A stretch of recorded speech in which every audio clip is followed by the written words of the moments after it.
Welcome back to my live weekly speaking test series where I record spontaneous answers to this week's latest IELTS speaking questions. Alright, let's go! How well could you concentrate when you were a child? I'm not sure, I don't remember much from that time, it was a long time ago, but I think it was pretty much the same.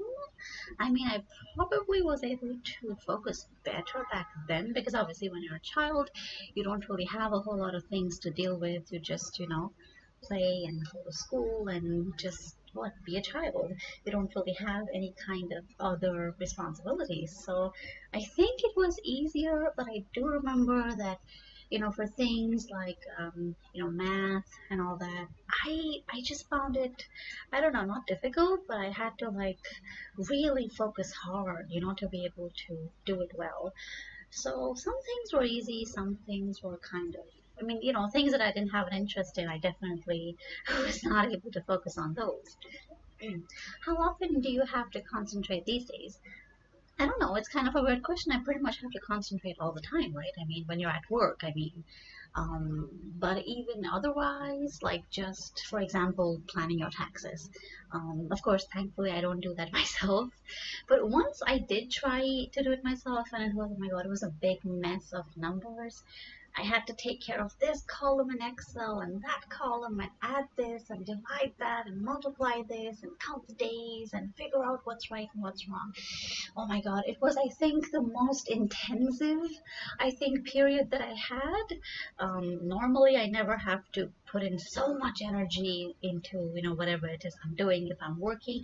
I mean, my work is pretty, I would say, I don't know, easy. Maybe because I enjoy it, that has to play a factor. I don't feel like I have to concentrate super hard, but there are some tasks which I do where, for example, if I'm creating some kind of content, especially when I'm writing or when I'm correcting other people's writing, that's when I really need to concentrate. What are your difficulties while concentrating? This is kind of a sore spot for me because I'm really prone to distraction. So, I'll have 10, 15 tabs open on Chrome, and it will be all sorts of things like, oh, this looks interesting, oh, that looks interesting, oh, I have to buy that thing, and oh, what's this thing called, and oh, is there an offer on this thing I wanted to buy? So I'm very, highly distracted as a person. So I do forget a lot of things. In fact, just yesterday I was supposed to have this online meeting at 10. I'd signed up for something and I completely forgot about it, and I just realized that a couple minutes ago. So it is definitely a task, because there's so many other things I want to do. There's so many, I tend to multitask, but it's really not multitasking because I start things and don't end up finishing them. And that's been a major theme all throughout life. So what do you do to prevent that? Well, I distinctly remember when I was back in 11th and 12th grade, of course, you have exams and stuff, you gotta study for them, and that was always super, super difficult for me. So what I did was I downloaded this app. It was called Pomodoro Timer, and the idea is that you set aside 10, 15, 20 minutes or something, and you set the timer and you do whatever it is that you have to do without distractions. You really set that challenge for yourself. And every time you're successful, you get a point or something. And so I found that really useful. Of course, I took I would study for 20 minutes and then I'd take a 5, maybe even 10-minute break. And it worked, but then I don't know, I got bored of it. So normally these days, if I find that I really have to, because see, if there's something I enjoy, I don't need to be reminded, or I don't need to think, oh, I should concentrate. That automatically happens.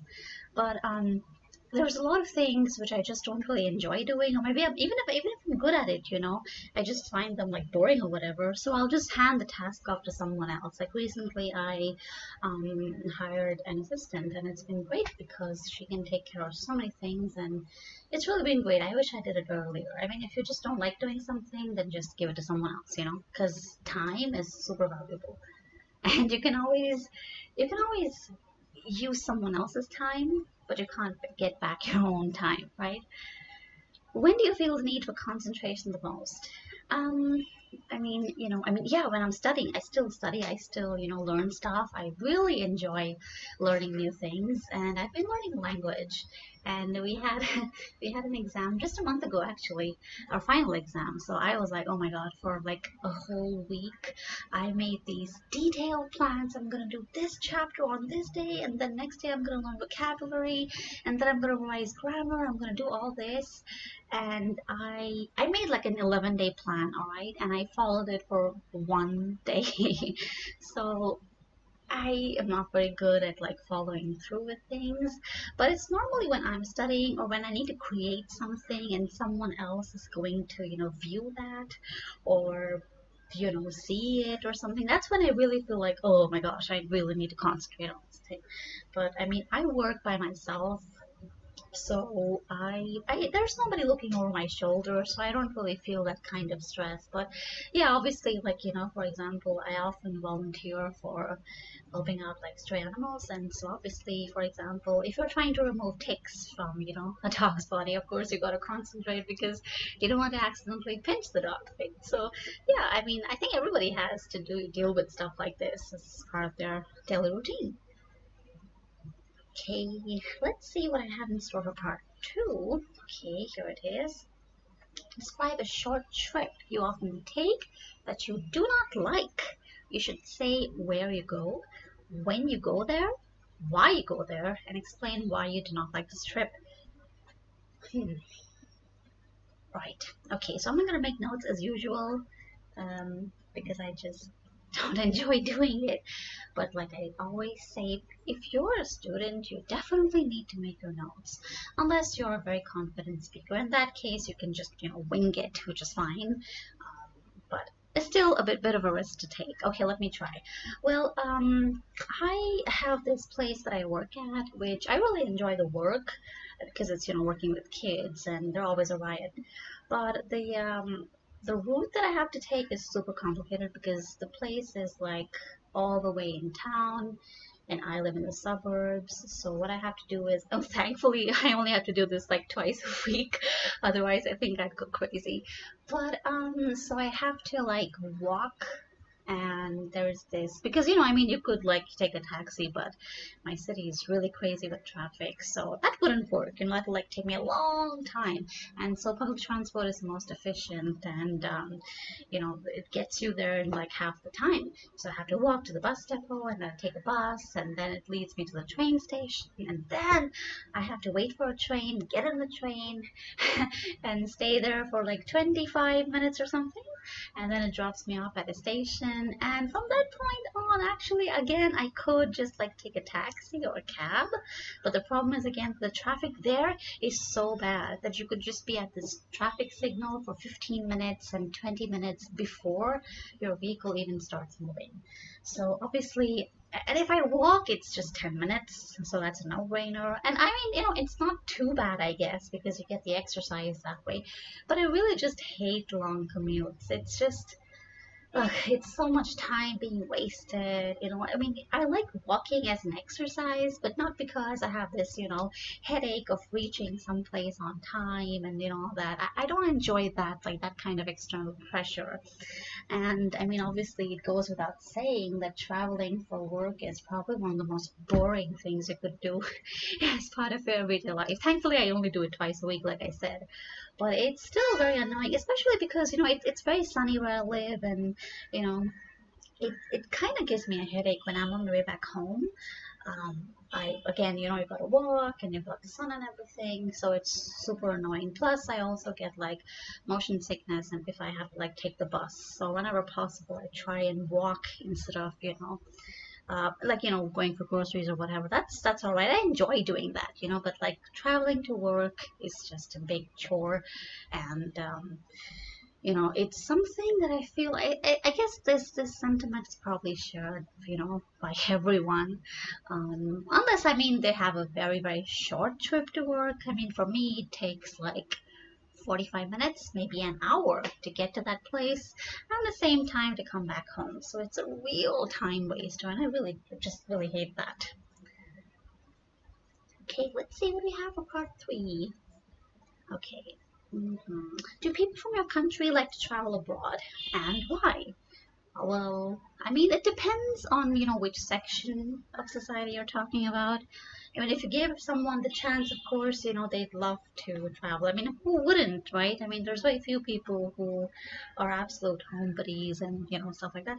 But I think, generally, though, they do. I mean, a lot of people have this idea that, at least once in my lifetime, I want to like go out and like, travel to, normally it's one of the big famous, countries of the world, like the US or the UK, or maybe someplace in Europe, like France, perhaps. Um, but there's also, of course, the question of whether it's affordable for most people. I mean, given the fact that, it's still a developing country and people don't really, I mean, tickets to any major, destination across the world can very well be, twice to 3 times an average person's monthly income. And so that's like obviously a very serious factor to consider. They would like to, but obviously there's many, many things that, prevent them from being able to. And that's not even considering the fact that you need to apply for visas and stuff before you can travel. So it's not like you just waltz up to the airport, buy a ticket, and go wherever you want to. But I mean, yeah, there's lots of, clear places that are very close by, like, like Nepal and Thailand and places like that, that a lot of people, go there. It's cheaper, it's not very far, and I believe they're actually visa free as well. So yeah, it's definitely something everybody wants to do. Most people want to, but whether they can or can't, of course, depends on a lot of factors. How do people travel long distances for work in your country?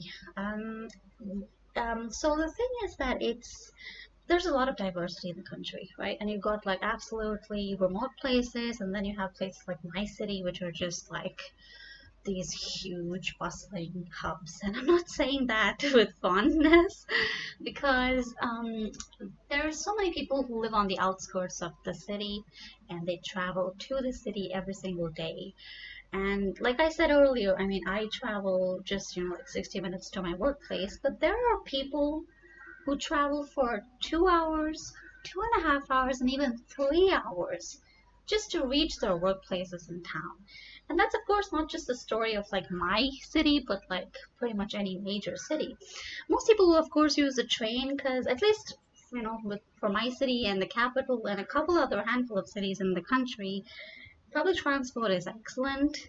It's also super affordable. I mean, they're really cheap. I think we have the cheapest public transport in the world. So that's obviously a major factor because, I mean, obviously, if you have to travel, let's say 50 or maybe 60, 70 kilometers, you're not going to do that by taxi. Most people wouldn't, right? And the people that would probably could afford to live closer to their workplace or probably have their, travel compensated for by the company. So mostly it's trains because they're super quick, super reliable, and I mean it beats staying in traffic. I mean you would hate it. I mean it seems like a good idea. Yeah, I'll just take a cab. It's super easy, but I mean you'll be stuck in traffic half the time. Your vehicle won't move. Sometimes the taxi drivers will just refuse you because the weather is bad. But trains always work. It's very rare, for a train or even for the bus service to like just, not work. Like they don't have moods. Can you explain why some people go abroad to work? I think the biggest and the most obvious reason would just be the income. I mean, obviously, considering like my country specifically, of course, people from other countries might have other reasons. But and I guess I speak for all developing countries when I say this, but there's more income opportunities elsewhere. You could potentially earn a lot more for the same kind of work that you do. And I mean, it's not even just the income. Of course, I mean, the question also arises if you work elsewhere and you live elsewhere, there will be a significant increase in the cost of living, right? And taxes, of course. But even with all of that, people still find it easier to save money abroad, to send money back home as well, for the parents, their families, their kids, their husbands or wives. And we, of course, get a lot of money back. I mean, just speaking about the country in terms of remittance from Indians abroad. So that's one major reason, but I think there's a lot of other factors as well, especially the work culture. I've been lucky enough, that I've worked at places which are really good. And now, of course, I'm independent, which is the best. But at the same time, I know many of my, friends and colleagues who they tell me, or they post about their experiences, and they're really awful bosses who are just exploitive and make them work like 12 hours a day, and there's this insane pressure to look like you're so dedicated, and all for what? I mean, the pay doesn't even reflect that. So, I think the toxic work culture definitely is a major factor. Everybody wants to be respected, just because someone's a new employee, or just because someone's not a vice president or something, doesn't mean that you don't give them the respect they deserve. And I mean, stuff like calling them up after work and making them work like for free over time, it's super common. And I think that's one of the major reasons as well, of course, in addition to the whole income bit. What other reasons do people have to travel abroad? Well, obviously, I mean, you travel for leisure, you travel to, like, meet your friends and family as well. A lot of people do have, like, a family member who, like, works abroad, and, twice or thrice a year when they have holidays or something, they, go there and, meet their family. Of course, a lot of people also go abroad to study. And that's obviously, I think, in addition to working, I think studying is probably one of the biggest reasons. But I'm gonna guess that travel just for, fun as a leisure activity probably is number one. Because obviously, I mean, it's, getting more affordable. I mean, yeah, with the exception of, like, these these past 2 years. But yeah, overall, I mean, it's no longer something that's very exotic or out of reach. And with increasing incomes around the world, with increasing economic progress, people's, goals and desires also change. So naturally, something that was, very like, you'd probably be considered lucky, if you traveled abroad, maybe like 50 or like 80 years ago. But now it's like, you pretty much know someone who has done that kind of thing. So it's not like, uncommon or something. And many people aspire to, to do that kind of thing. When do they travel? Well, if again, I'm just speaking about my own country. So we have this in the months of April and May, it can get really hot, and so schools are shut down, and I believe that workplaces are also like less hectic. So a lot of people take a couple weeks off and they just go somewhere to travel with their kids, especially. Because I mean, once you have a family, obviously you can't just pull the kids out of school and go on for holidays. So that's the one big period. And then of course we also have a lot of holidays, in October and November. And then there's a big one, Christmas and New Year. So these normally tend to be like the major like time periods when people go, whether it's, abroad, or whether it's locally, like in the same um, country, cooler parts of the country, party destinations, beaches, places like that. How often do they travel? Most people will just do it. Again, this depends. I mean, single people, I've known my friends who were like, they were traveling to places like twice a year, you know, twice to thrice a year. But I would say, people who are older, maybe who have kids and stuff like that, they may only do one major trip a year. But something that's very popular where I live is doing day trips. Like you get, Saturday and Sunday off, or maybe you have Saturday as a half day and Sunday is obviously off. So you plan, to go someplace that's just like, a few, maybe like 50 or 100 to 200 kilometers away from where you live. And, you make a day trip of it, or a weekend trip or something. So those are pretty popular. So if you're going to count those as well, I suspect the number, the frequency would probably be much higher. But yeah, if we're talking about like large trips, then I suspect that's just a couple times. Because again, you have to factor in, the whole thing that it's not exactly easy to get, to ask for leave and Obviously, it can be difficult to plan as well, because you have to consider flights and trains and reservations, and sometimes plans don't work out because your friend doesn't want to go, or your kid fell sick or something like that, right? All right, that's all for today. Check back on Wednesday when I'll write a whole new essay live, or you can come back next week to hear me reply to another set of questions. And as always, if you'd like me to answer a set of questions, you can just send them to me here